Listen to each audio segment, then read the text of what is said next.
Hello guys, മൂക്ക് കുത്തണം ആഗ്രഹമുണ്ടെങ്കിലും വിചാരിക്കാതെ ഇന്നങ്ങ് മൂക്ക് കുത്തി. തട്ടാനെ കൊണ്ടാണ് കുത്തിക്കുന്നത്. അപ്പം പിന്നെ അറിയാലോ, നല്ല അടിപൊളി വേദന തന്നെയായിരുന്നു. എന്നാലും ഇഷ്ടം കൊണ്ടായതുകൊണ്ട് ഞാൻ അങ്ങ് ഇരുന്നു. എന്തായാലും മൂക്ക് കുത്തിയിട്ടുണ്ട്.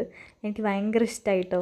കുറേ കാലം കൊണ്ട് ആഗ്രഹിക്കുകയാണ് ഒന്ന് കുത്തണം. കുത്തിയ വേദന ഒന്ന് കുറയ്ക്കാൻ വേണ്ടിയിട്ട്, കുറച്ച് ആശ്വാസം കാണാൻ വേണ്ടിയിട്ട് ജിനു നേരെ ജൂബറിയിലേക്ക് കൊണ്ടുപോയിട്ടോ. അവിടുന്ന് ഞങ്ങൾ രണ്ടാളും ഓരോ വാട്ടർമെലൺ ജ്യൂസും അതുപോലെ ചിക്കൻ ലോഡഡ് ഫ്രൈസും ആണ് കേട്ടോ ഓർഡർ ചെയ്തത്. അപ്പോൾ അതാ അടിപൊളിയായിട്ട് ആ തണുപ്പോടെ തന്നെ അങ്ങ് കുടിക്കാൻ വിചാരിച്ചു. നല്ല പുകച്ചിലുണ്ട്, എന്നാലും വലിയ കുഴപ്പമില്ല, ഇഷ്ടം കൊണ്ടാണല്ലോ. അപ്പോൾ അതാ വാട്ടർമെലൺ ജ്യൂസൊക്കെ അടിപൊളി തന്നെയാണ് കേട്ടോ. അവിടുന്ന് ജ്യൂസും അതുപോലെ അപ്പോഴത്തേക്കും നമ്മൾ ലോഡഡ് ഫ്രൈസ് എത്തിയിട്ടോ.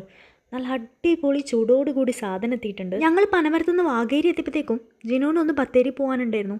അതുകൊണ്ട് തന്നെ ഓളെ കൂടെ ഞാൻ അപ്പം ഇറങ്ങിയതാണ്. ഞാനാണ് ഭക്ഷണം കഴിച്ചിട്ടുണ്ടായിരുന്നില്ല, നല്ല വിശപ്പുണ്ടായിരുന്നു. കയ്യിൽ സാധനം കിട്ടിയപ്പോൾ നല്ല ആക്രാന്തായിരുന്നു. അതുകൊണ്ട് തന്നെ നല്ല സ്റ്റൈലിൽ എടുക്കുകയാണ്.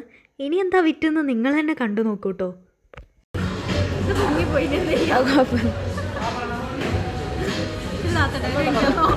അതാ സ്പോർക്കത വേറെ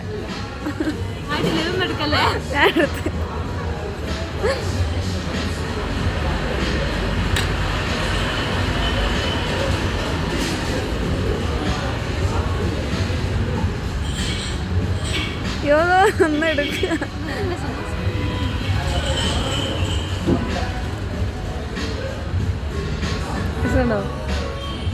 ഒരാവേശത്ത് കുത്തിയാണ്, അത് ഫോർക്കിൻ്റെ മുകളിലേക്ക് കയറിപ്പോയി. ഇനി എങ്ങനെ അത് കഴിക്കാമെന്നറിയില്ല. വീഡിയോ എടുക്കുന്നതുകൊണ്ട് തന്നെ കുറച്ച് മോഡലിൽ കഴിക്കണമല്ലോ. അപ്പോൾ പിന്നെ അടുത്ത ഫോർക്ക് എടുത്തിട്ട് അതൊന്ന് കുത്തി താഴ്ത്തിയിട്ട് കഴിച്ചു കേട്ടോ. നമ്മൾ ഫുഡിൻ്റെ റിവ്യൂ എടുക്കാൻ വന്നതാണ് ഇത്. അവർ റിവ്യൂ പറയുകയാണെങ്കിൽ ഒരു രക്ഷയുള്ള, നമുക്ക് ഫുൾ സ്റ്റാറും കൊടുക്കാം. അപ്പോൾ ബത്തേരിക്ക് വരുന്നുണ്ടെങ്കിൽ ഇതൊന്ന് ജസ്റ്റ് ട്രൈ ചെയ്ത് നോക്കൂ. അപ്പോൾ ഇന്നത്തെ വീഡിയോ ഇത്രയേ ഉള്ളൂ. ഇഷ്ടപ്പെട്ടാൽ ലൈക്ക് ചെയ്യുക.